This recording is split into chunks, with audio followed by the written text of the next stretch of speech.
Queridos irmãos, boa noite. Mais uma vez, na paz do Senhor Jesus.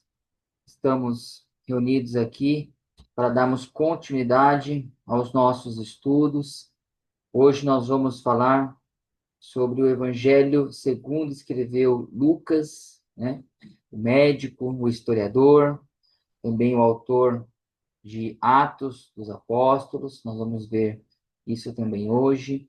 Quero, desde já, nesse início de aula, pedir com que o Senhor nos abençoe, que Deus esteja conosco, que o Senhor fale aos nossos corações, que não seja somente informações teológicas, né, estudo, mas que de alguma forma possamos aí ser enriquecidos, abençoados na pessoa do Espírito Santo. Amém?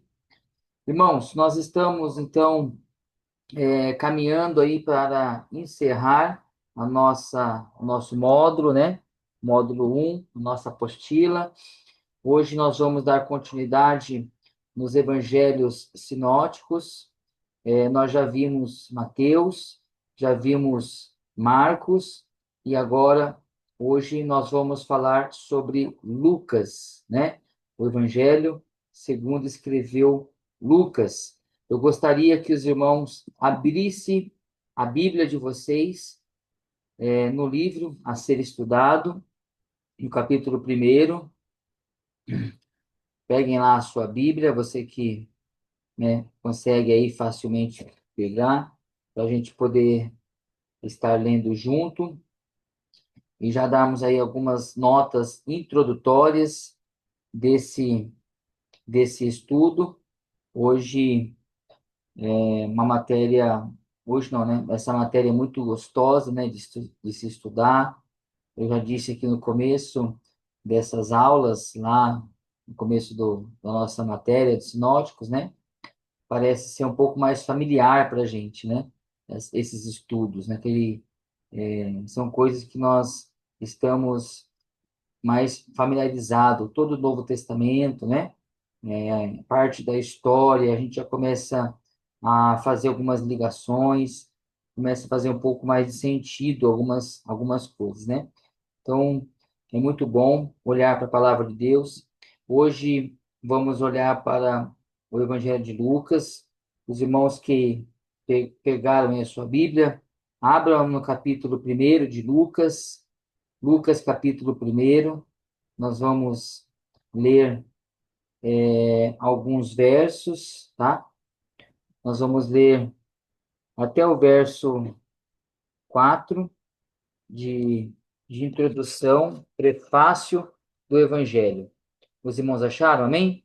Diz assim, ó: visto que muitos já empreenderam uma narração coordenada dos fatos que entre nós se realizaram, conforme nos transmitiram os que desde o princípio foram deles testemunhas oculares e ministros da palavra, igualmente a mim, parece-me bem, depois de cuidadosa investigação, veja só, depois de cuidadosa investigação de tudo desde a sua origem, dar-lhes por escrito, excelentíssimo Teófilo, uma exposição em ordem, para que vocês tenham plena certeza das verdades em que foi instruído.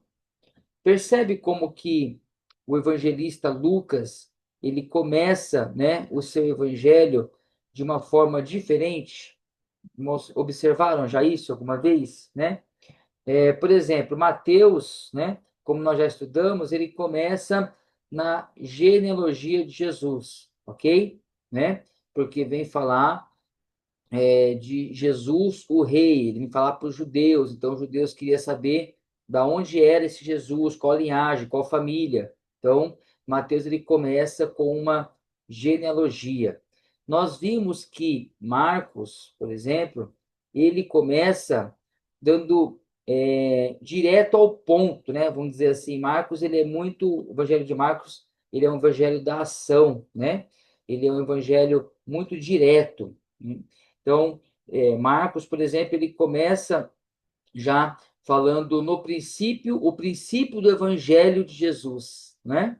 o princípio do evangelho, né? Então, assim, Marcos ele vem dar o princípio, né, a iniciativa do evangelho, e ele não faz nenhuma uma introdução, ele já entra direto, né? O princípio do evangelho de Jesus, ele já começa no capítulo 1, ele já fala muitas coisas, né? Ali da vida, a obra e a pessoa de Jesus, essa caminhada, né? A preparação do caminho, João Batista. Então, a gente vê assim uma ação muito direta. O Evangelho de Lucas, que nós vamos estudar hoje, os irmãos percebem que ele já dá o caminho qual ele vai percorrer, né? Ele fala assim: olha, eu analisei os fatos cuidadosamente, né? Então, isso vem de uma pessoa que é de uma pessoa qual leva o nome, né, de um historiador.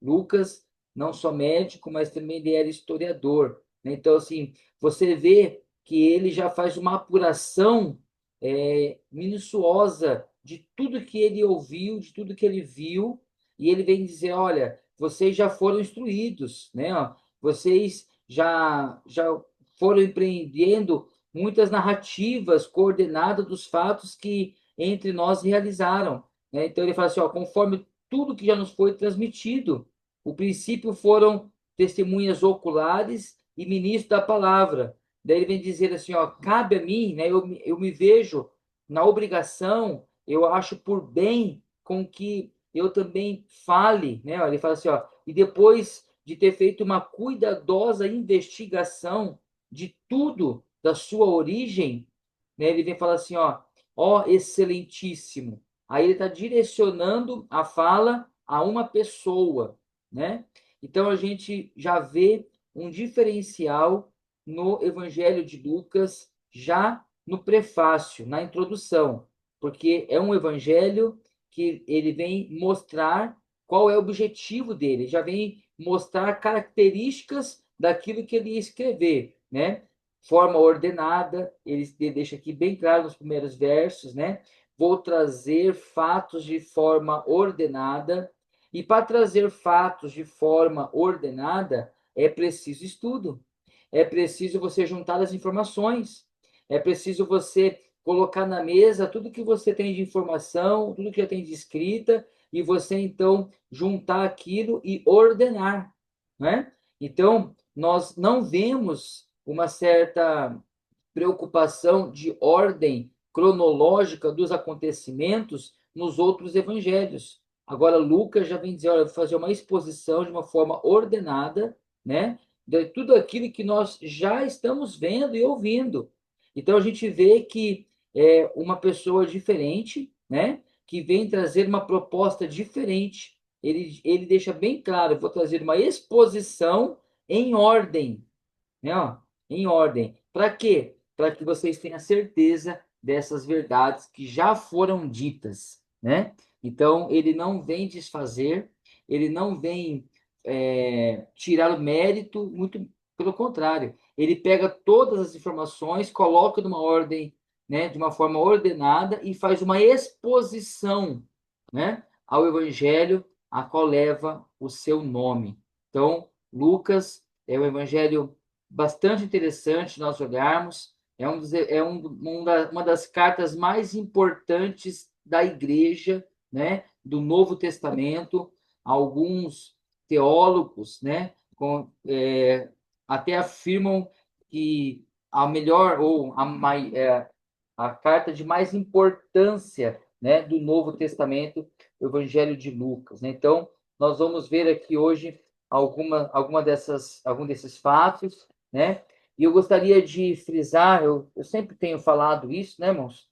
Mas como nem todo mundo está presente na aula, em um outro momento, os demais alunos estarão aí assistindo, então eu sempre gosto de frisar cuidadosamente isso. Nós não estamos fazendo um estudo sistemático dos evangelhos, ok? Nós estamos fazendo um panorâmico dos evangelhos sinóticos, né? Porque se nós fôssemos fazer um estudo sistemático, né, sintetizado, nós teríamos que fazer capítulo por capítulo, verso por verso, né? Então, trazer toda a exposição, explicação, trazer as palavras do grego. Então, seria algo assim, com bastante extenso, né? Então, qual que é a nossa proposta? Dá para aprender tudo o que o Evangelho de Lucas tem para ensinar em 1 hora e 20? Impossível, né? É claro que não dá. Então, nós só trazemos aqui o caminho, né? Nós falamos de uma forma bem panorâmica de algumas coisas importantes, como autoria, evidências, provável data, local, quais os temas de teologia, né, que tem dentro desse evangelho. Então, cabe a cada um de nós, né, em um futuro, em um outro momento, cavucar um pouco mais fundo e aí sim sintetizar, né, ou sistematizar o estudo de cada livro, de cada matéria que nós estamos fazendo aqui. Então, nós estamos, né, fazendo aí um panorâmico do Evangelho, né? Seria algo assim bem para a gente ter uma base, né, uma noção do que é cada um, né, dos fatos, como ocorreram, quais as defesas teológicas, que os pais da igreja falam sobre isso, né? Então, para nós termos aí uma boa base, né, como conhecedor da palavra, e é claro, todo o conhecimento que nós já temos, algumas informações aqui, ela já abre assim, né, um leque muito grande, porque nós já estamos ouvindo na igreja pregações, estudos. Então, certamente algumas coisas aqui nos traz luz, né, sobre algumas verdades. Na apostila, na página 401, nós temos então aí o Evangelho de Lucas. Introdução do Evangelho de Lucas.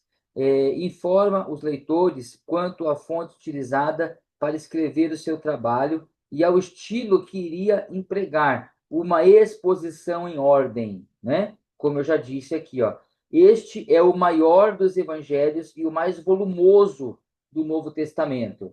A beleza literária é universalmente reconhecida. O eminente erudito Ernesto Renan declarou que o Evangelho de Lucas é o mais belo livro que jamais foi escrito. Olha que lindo, né? Acredita-se que Lucas tenha sido o autor mais literário do Novo Testamento. O seu estilo grego, juntamente com o estilo da Epístola aos Hebreus, é o mais polido de todo o Novo Testamento. Né? Então, o que é isso aqui, irmão? Deixa eu fazer aqui uma pausa. Né? O que o escritor está deixando claro aqui para nós? Que Lucas, o estilo dele, né, a sua escrita era, como a gente conhece, né, um grego polido. Né? O que é isso? Um grego limpo, 100%. Um grego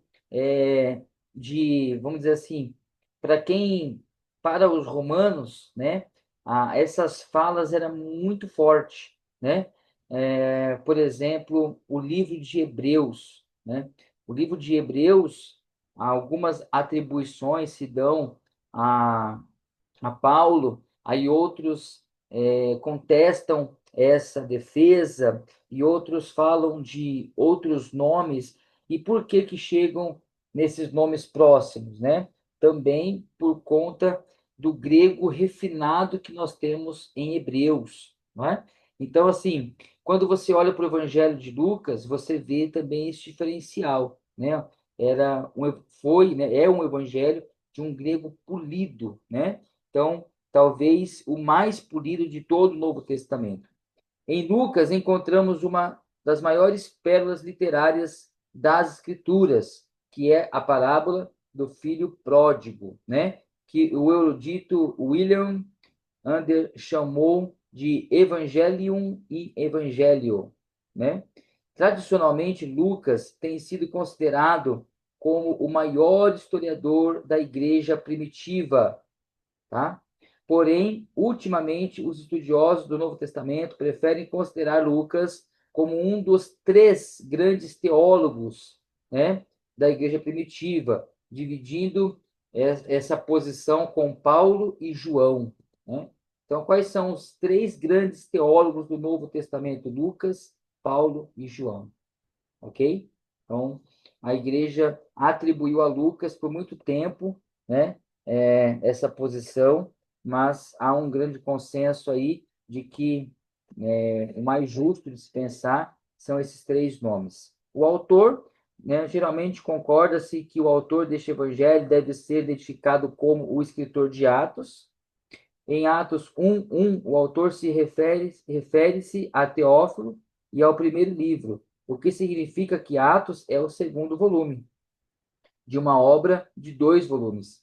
Tanto o estilo literário de ambos, como o vocabulário, tem grandes semelhanças. Os dois livros relatam os dois estágios do cristianismo, conforme apresentado em Lucas 24:46, e um cumprido no ministério de Jesus e o outro na missão e expansão da igreja.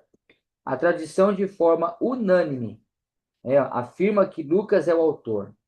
A maioria dos críticos atualmente defende a autoria lucana, tanto para o Evangelho como para o livro de Atos. Então, o autor do livro de Lucas é Lucas, né? Há uma unanimidade nesta afirmação. E para que esta afirmação tivesse tão grande aceitação, se faz algumas evidências, né? Ou olha para si algumas evidências. E nós temos, então, algumas evidências externas e algumas evidências internas, né? E nós temos aí, ainda na página 401, algumas evidências externas.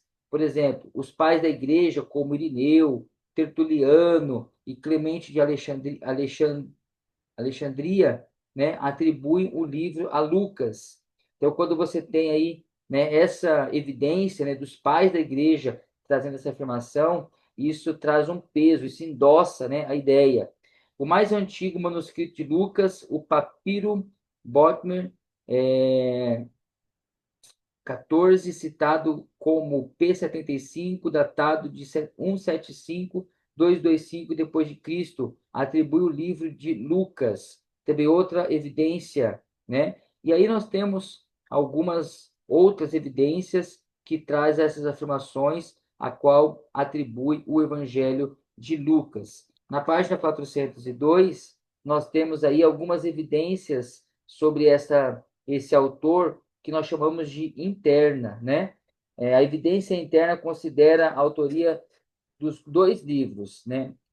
Atos dos Apóstolos e Lucas. Sendo assim, nota-se o seguinte: há 4 textos em Atos, o capítulo 16, 20, 21, 18, 27, 28, que empregaram o pronome nós, o que sugere que o autor esteve presente nessas ocasiões e foi companheiro de Paulo, né? Então, este é o argumento de maior peso da autoria de Lucas, tá?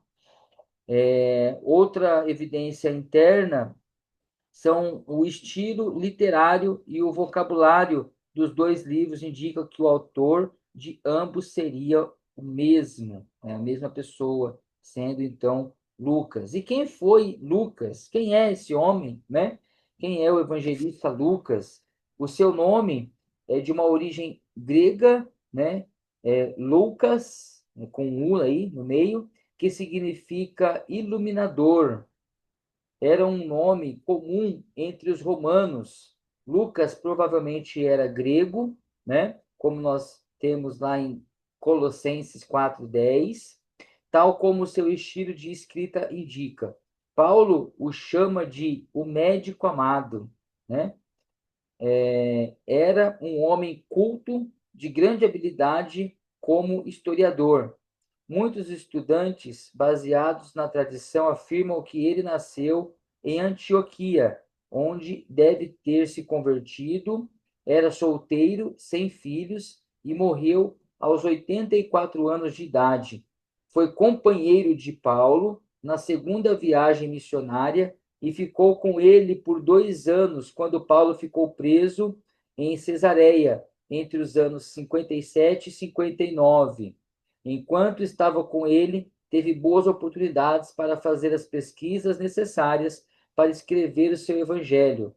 Na ocasião da segunda prisão de Paulo em Roma, só Lucas permaneceu com ele, como nós temos, né, esse relato do próprio apóstolo Paulo, lá em 2 Timóteo 4:11. Então, esse é o evangelista Lucas, né? E sobre esse nome, sobre a pessoa do evangelista Lucas, nós temos aí algumas lendas, né, sobre Lucas, né? Alguns afirmam que ele era um dos 70 discípulos de Jesus, algumas lendas, tá?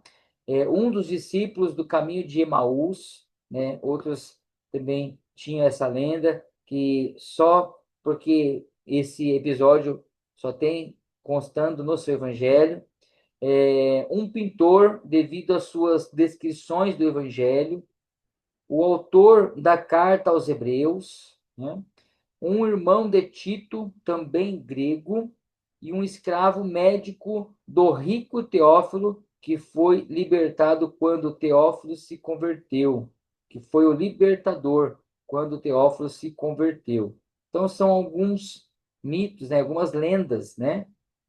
Mitos não, algumas lendas sobre Lucas, né? Então, vamos lá agora para a data do Evangelho.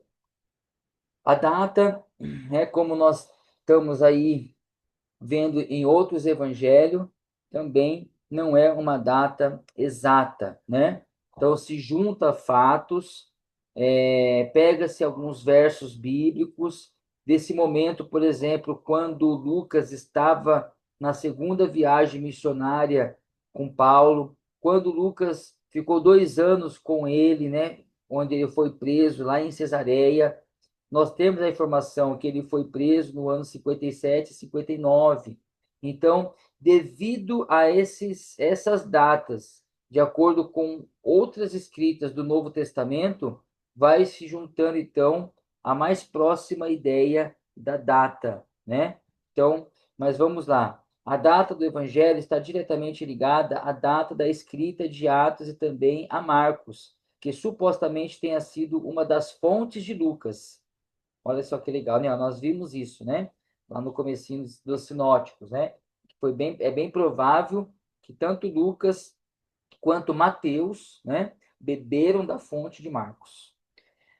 O livro de Atos termina com a prisão de Paulo em Roma, por volta de 61 e 62. E como o evangelho foi escrito antes do livro de Atos, isso implica que o evangelho pode ser datado anterior a este período. Então, veja que não há uma afirmação, né? Há algumas hipóteses, né? Outros argumentos revelam que favorecem a essa hipótese são: o livro de Atos termina com a prisão de Paulo. Se Lucas soubesse da liberdade ou martírio do apóstolo, provavelmente o teria mencionado, né? Então, é uma hipótese. Lucas nota o cumprimento da profecia de Ágapo, mas não a profecia de Jesus sobre a queda de Jerusalém. Atos não menciona a perseguição por Nero, nem o acontecimento com a morte de Paulo ou Tiago, irmão de Jesus. Não é mencionado qualquer evento posterior ao ano 62. Então, para defendermos a ideia de que o evangelho foi escrito antes de 61, né? Junta-se então essas hipóteses, né? Esses fatos. E é válido pensar nisso, né, irmãos? Porque Lucas, sendo um historiador, né, um médico, um historiador, a gente vê no seu evangelho muitos detalhes, né? De forma ordenada, muitas exposições assim, um evangelho muito rico, muito extenso. Então, por que não trazer as informações da perseguição dos cristãos, né? Por que não falar sobre o acontecimento de Nero, né? Então, acredita-se que não temos essa informação em Atos, porque Lucas escreveu antes desse fato, né? Antes desses acontecimentos. Não temos nos evangelhos também, né? Então, a epístola não são mencionadas em Atos. E quanto mais tarde colocarmos o livro de Atos, fica mais difícil explicar isso, né? Alguns eminentes eruditos, como F. Bruce e Pearson Packer, datam o Evangelho de Lucas entre 61 a 63. Outros, entretanto, defendiam uma data mais recente, entre 95 e 105, com base na hipótese de que Lucas teria usado as antiguidades de Joséfo no ano 94, né? Não são hipóteses, mas, né, pelo exposto até aqui, parece haver mais apoio para uma data entre 59 e 60, ok? Então, não temos uma data, né, pré-estabelecida, definida, estabelecida não, definida, né? Mas nós conseguimos chegar nesse consenso por conta dessas informações, né? Particularmente, né, como um humilde estudante da palavra de Deus, eu também peso a minha ideia, né, ou pendo a minha ideia com esses irmãos, de que o livro teria sido escrito do ano 59 a 60, né, por conta dessas evidências, porque eu acredito também que Lucas não deixaria passar fatos tão importantes que nós temos, né, de informação sobre a igreja, se ele tivesse vivenciando aquilo ou escrevendo o evangelho naquele momento, né? Ou Atos dos Apóstolos naquele momento. Então, é bem provável que tenha sido aí essa escrita tanto do evangelho quanto de Atos do ano 59 a 60, é uma suposição, ok? O local da escrita, a evidência mais antiga quanto ao local da escrita é a do prólogo antimarcianista, que informa que Lucas era natural da Antioquia e escreveu o seu evangelho nas regiões da Acaia. Essa hipótese não tem muito apoio. Alguns manuscritos posteriores indicam a cidade de Roma como local onde este evangelho pode ter sido escrito. Isso concorda com o fato de que Lucas permaneceu com Paulo em Roma até ele ser solto e de onde poderia ter escrito seu evangelho, o que facilitaria a sua divulgação para outras grandes cidades do império. Ainda que não haja plena certeza quanto ao local da escrita, parece, né, mais provável que tenha sido em Roma, ok? Então, tanto a data, né, quanto o local, não há uma precisão, né, uma informação precisa sobre isso, né? Mas, entre as informações que nós temos, a mais provável é que tenha sido escrito em Roma, ok, queridos? Tudo bem até aqui, irmãos? Dá uma respirada aí, né, César? Amém? Né? Tudo bem por aqui? Então, nós temos aí algumas informações muito importantes, né? Do Evangelho de Lucas, a pessoa dele, a data, o local a qual foi escrito. Também tivemos aí informação sobre como ele escreveria, né? Esse Evangelho, qual que era a sua ideia da escrita, né? A ideia era uma ideia expositiva, literária, um grego, né, muito polido, muito bem requintado, assim dizendo. Então, são informações aí que nós vamos juntando para poder pensar junto com esses irmãos, esses pais da igreja, com esses estudos que nós temos acesso, para poder pensar junto com eles nessa concordância ou numa discordância, né, tendo aí uma outra linha de pensamento, desde que não fuja daquilo que nós temos como informações, né? Amém, meus amados? Então, o Evangelho de Lucas, ele é o Evangelho riquíssimo, né? Um Evangelho que vem mostrar aí o Jesus, né, como o homem universal ou o homem ideal. Nós vamos ver isso agora na segunda parte da nossa aula, tá? Do nosso da nossa aula de hoje. Então, nós vemos Jesus rei, né, em Mateus, nós vemos Jesus servo em Marcos, e agora nós estamos vendo Jesus homem, né, em Lucas, mas o homem ideal, né? O homem ideal a qual os gregos esperavam, amém? Então, é interessante pensar sobre todo o destinário, né, desses evangelhos e como eles trazem uma linha, um caminho para que o público-alvo principal fosse atingido e entendesse as suas escritas, né, para poder aí crer no Evangelho, crer no Senhor Jesus. Amém? Então, nós vamos agora falar sobre o destinatário, né? Já entrando aí para também algumas características peculiares do Evangelho de Lucas. Nós temos poucos minutos para esse vídeo cair, né, derrubar, acho que 2 ou 3 minutos só. Então, para nós não cortarmos no meio da fala, nós vamos encerrar aqui essa primeira parte e nós vamos entrar, então, daqui 2, 3 minutos no 6.4, falando sobre o destinário do Evangelho de Lucas. Tudo bem? Amém? Então, tá certo. Eu vou, então, encerrar, né? Essa é a primeira parte. Os irmãos vão lá tomar uma água rapidão, né? Dar uma esticada aí no esqueleto. A Lorena vai tomar um cafezinho, né? Porque a Lorena é do café. Os demais aí que não é do café, estica as canelas aí. E a gente já volta dentro de alguns minutos aí para darmos continuidade aos nossos estudos aí sobre o Evangelho de Lucas. Tudo bem, meus queridos? Até daqui a pouco, então. Vamos lá.